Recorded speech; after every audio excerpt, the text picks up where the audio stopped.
Assalamualaikum warahmatullahi wabarakatuh. Selamat pagi menuju siang semuanya. Semoga kita selalu dalam keadaan sehat dan senantiasa dalam lindungan Allah Subhanahu wa taala. Amin ya rabbal alamin. Yang terhormat Ibu Lelia SHMH dan teman-teman HK2B yang saya cintai dan saya banggakan. Pada presentasi kali ini, kami akan mempresentasikan mengenai peradilan tata usaha negara dengan saya Naila Nur Aziza sebagai pemateri pertama dan moderator, Sahil Amri sebagai pemateri kedua, dan Indah Nur Aziza sebagai pemateri ketiga. Pengertian peradilan tata usaha negara. Menurut Riawan Chandra, mendefinisikan bahwa istilah peradilan tata usaha negara dapat didefinisikan sebagai keseluruhan proses atau aktivitas hakim tata usaha negara yang didukung oleh seluruh fungsionaris pengadilan dalam melaksanakan fungsi mengadili baik di pengadilan tata usaha negara maupun di Mahkamah Agung. Istilah pengadilan dapat didefinisikan sebagai lembaga yang melaksanakan peradilan. Subjek peradilan tata usaha negara. Seperti halnya dalam hukum acara perdata dengan nama penggugat dan tergugat, siapa yang disebut tergugat dapat dilihat pada pasal 1 ayat 6 yang berbunyi sebagai berikut. Badan atau pejabat tata usaha negara yang mengeluarkan keputusan berdasarkan wewenang yang ada padanya atau yang dilimpahkan kepadanya. Asas-asas peradilan tata usaha negara. Yang pertama, asas praduga rejmatik. Asas ini mengandung makna bahwa setiap tindakan penguasa harus selalu dianggap rejmatik atau benar menurut hukum, sampai kemudian ada pembatalannya oleh yang berwenang. Dengan asas ini, gugatan tidak menunda pelaksanaan keputusan tata usaha negara atau KTUN yang sedang digugat. Yang kedua, asas pembuktian bebas. Hakim yang menetapkan beban pembuktian. Hal ini berbeda dengan ketentuan pasal 1865 BW atau KUH 5 Perdata. Asas ini dianut dalam pasal 107 Undang-Undang Nomor 5 Tahun 1986 dan dibatasi oleh pasal 100. Yang ketiga, asas keaktifan hakim atau dominus litis. Keaktifan hakim dimaksudkan untuk mengimbangi kedudukan para pihak, karena tergugat adalah pejabat atau badan tata usaha negara, sedangkan penggugat adalah orang atau badan hukum perdata. Penerapan asas ini terdapat dalam ketentuan pasal 58, 63 ayat 1, 2, pasal 80 dan 85 nomor 5 tahun 1986. Yang keempat, asas putusan pengadilan mempunyai kekuatan mengikat atau erga omnes. Sengketa tata usaha negara adalah sengketa hukum publik. Dengan demikian, putusan pengadilan tata usaha negara berlaku bagi siapa saja, tidak hanya berlaku bagi pihak yang berperkara saja. Kompetensi peradilan tata usaha negara. Yang pertama, kompetensi relatif. Kompetensi relatif suatu badan pengadilan ditentukan oleh batas daerah hukum yang menjadi kewenangannya. Yang kedua, kompetensi absolut. Berkaitan dengan kewenangan peradilan tata usaha negara untuk mengadili suatu perkara menurut objek, materi, atau pokok sengketa.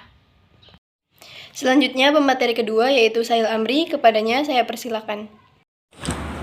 Baik, terima kasih sebelumnya kepada moderator yang telah mempersilahkan saya untuk memaparkan materi selanjutnya, yaitu objek PTUN. Objek sengketa TUN adalah suatu keputusan TUN yang tertulis menurut pasal 1 ayat 3 Undang-Undang Nomor 5 Tahun 1986 menyebutkan keputusan TUN adalah suatu penetapan tertulis yang dikeluarkan oleh badan atau pejabat TUN yang berisikan tindakan hukum TUN yang berdasarkan peraturan perundang-undangan yang berlaku, yang bersifat konkret, individual, dan final, yang menimbulkan akibat hukum bagi seseorang atau badan hukum perdata. Baik, selanjutnya kewenangan dan susunan PTUN. Pasal 47 Undang-Undang Nomor 5 Tahun 1986 menyebutkan bahwa pengadilan bertugas dan berwenang memeriksa, memutus, dan menyelesaikan sengketa tata usaha negara. Dari ketentuan tersebut dapat diambil kesimpulan bahwa pengadilan tata usaha negara mempunyai fungsi peradilan. Lalu susunan pengadilan terdiri atas pimpinan, hakim, anggota, panitera, dan sekretaris. Pimpinan pengadilan terdiri atas seorang ketua dan seorang wakil ketua. Baik, selanjutnya yaitu keikutsertaan pihak ketiga dan dasar penguji keputusan usaha negara atau KTUN. Keikutsertaan pihak ketiga ini sering disebut dengan istilah pihak intervensi. Hal ini diatur dalam pasal 83 Undang-Undang Nomor 5 Tahun 1986. Lalu dasar pengujian yang dilakukan oleh pengadilan di lingkungan peradilan tata usaha negara terhadap KTUN yang disengketakan sama dengan dasar gugatan yang diajukan oleh penggugat. Untuk selanjutnya yaitu dasar pengujian KTUN. Dasar pengujian KTUN yang dilakukan oleh pengadilan di lingkungan peradilan tata usaha negara terhadap KTUN yang disengketakan sama dengan dasar gugatan yang diajukan oleh penggugat menurut pasal 53 ayat 2 Undang-Undang Nomor 9 Tahun 2004 ditentukan alasan-alasan yang dapat digunakan dalam gugatan, yaitu KTUN yang digugat itu bertentangan dengan peraturan perundang-undangan yang berlaku. KTUN yang digugat itu bertentangan dengan asas-asas umum pemerintah yang baik. Mungkin cukup sekian pemaparan dari materi kedua. Selanjutnya saya serahkan kepada moderator. Selanjutnya pemateri ketiga, Indah Nur Azza, saya persilakan.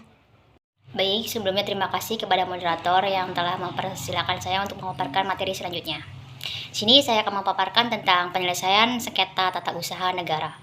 Dalam menyelesaikan sengketa tata usaha negara, Pasal 53 ayat 1 setelah diubah dengan Undang-Undang Nomor 9 Tahun 2004 menentukan orang atau badan hukum perdata yang kepentingannya dirugikan oleh suatu keputusan tata usaha negara dapat mengajukan gugatan tertulis kepada pengadilan yang berwenang berisi tuntutan agar keputusan tata usaha negara yang disengketakan itu dinyatakan batal atau tidak sah, dengan atau tanpa disertai tuntutan ganti rugi dan atau rehabilitasi. Baik, selanjutnya yaitu pembuktian. Dalam pembuktian ini dibagi menjadi dua. Yang pertama yaitu alat bukti, yang kedua beban pembuktian. Di dalam alat bukti yaitu ada surat atau tulisan, yang kedua ada keterangan ahli, yang ketiga ada keterangan saksi, yang keempat ada pengakuan para pihak, yang kelima ada pengetahuan hakim. Dalam beban pembuktian ini pada hukum acara tata usaha negara diatur pada pasal 107 Undang-Undang Peradilan Tata Usaha Negara yang berbunyi yaitu hakim menentukan apa yang harus dibuktikan, beban pembuktian beserta penilaian pembuktian, dan untuk sahnya pembuktian diperlukan sekurang-kurangnya dua alat bukti berdasarkan keyakinan hakim. Selanjutnya yaitu putusan. Dalam putusan ini terbagi menjadi dua. Yang pertama, proses pemutusan sengketa. Yang kedua, hal-hal yang harus terdapat dalam putusan. Dalam proses memutuskan sengketa, yaitu prinsip yang utama bagi hakim dalam proses memutuskan sengketa tata usaha negara adalah musyawarah dalam ruangan tertutup untuk mempertimbangkan segala sesuatu guna melahirkan putusan. Selanjutnya, hal-hal yang harus terdapat dalam putusan ialah putusan yang dikeluarkan oleh hakim memiliki tiga kekuatan. Yang pertama yaitu kekuatan mengikat, yang kedua kekuatan pembuktian, yang ketiga kekuatan eksekutorial. Baik, yang terakhir yaitu upaya hukum. Upaya hukum ini dibagi menjadi tiga. Yang pertama yaitu banding, yang kedua yaitu kasasi, yang ketiga yaitu peninjauan kembali. Dalam banding ialah putusan yang dapat dimintakan banding ke Pengadilan Tinggi Tata Usaha Negara adalah putusan yang dikeluarkan oleh Peradilan Tata Usaha Negara. Selanjutnya itu kasasi. Kasasi ialah terhadap putusan pengadilan dapat dimohonkan pemeriksaan kasasi kepada Mahkamah Agung Republik Indonesia, namun tidak semua perkara dapat diajukan kasasi. Hal ini terjadi karena adanya pembatasan kasasi berdasarkan pasal 45A Undang-Undang Mahkamah Agung Republik Indonesia. Selanjutnya yaitu peninjauan kembali. Ialah terhadap putusan pengadilan yang telah berkekuatan hukum tetap dapat diajukan permohonan peninjauan kembali kepada Mahkamah Agung Republik Indonesia. Sekian dari pemaparan saya. Mohon maaf jika ada kesalahan kata. Saya akhiri, kembali lagi kepada moderator. Terima kasih. Demikian pemaparan materi dari kelompok kami. Kurang lebihnya mohon maaf. Wassalamualaikum warahmatullahi wabarakatuh.